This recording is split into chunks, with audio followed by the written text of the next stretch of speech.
Hey, welcome everybody to this week's Mind Capture News video.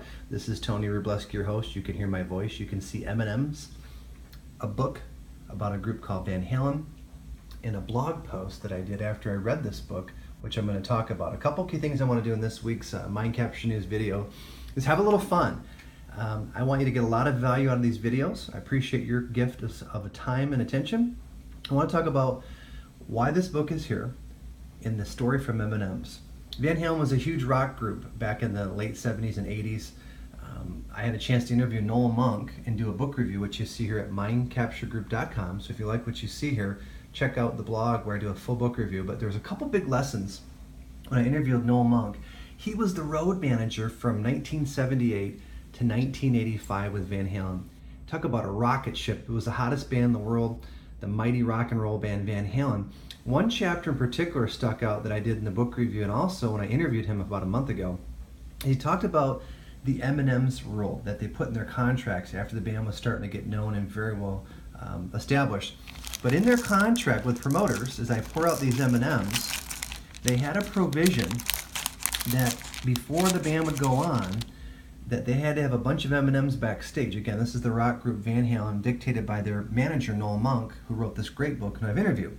So, what he'd have to do is the promoters had to pull out any brown M&M's, and if the band or Noel Monk, the manager, saw it, oh, there's the brown one right there, and they weren't sorted out, the other M&M's, he would sometimes give them a hard time. Now, here's the story, and the takeaway I got from not only the book and the philosophy is that as the band was getting bigger and bigger, Van Halen, that if the M&M's, little details like that, weren't taken care of, that was okay. They weren't going to be too tough on them, but they wanted to make sure in the contract that like they had the right banners up, the right sound system, that the band was given rock star treatment.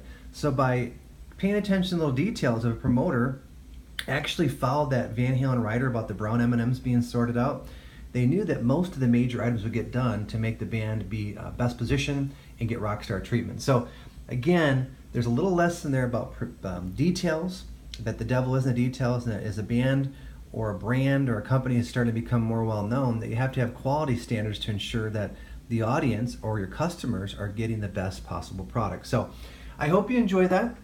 Again, if you like what you heard in this week's Mind Capture News, again, this is Tony Rubleski. Check out mindcapturegroup.com. Go to the blog, and there's the full book review of this great rock and roll history book about the band Van Halen and their legendary manager, Noel Monk. So as we head out, I wish everyone a great week. Thanks again for the gifts of your time and attention, and we will see you next week.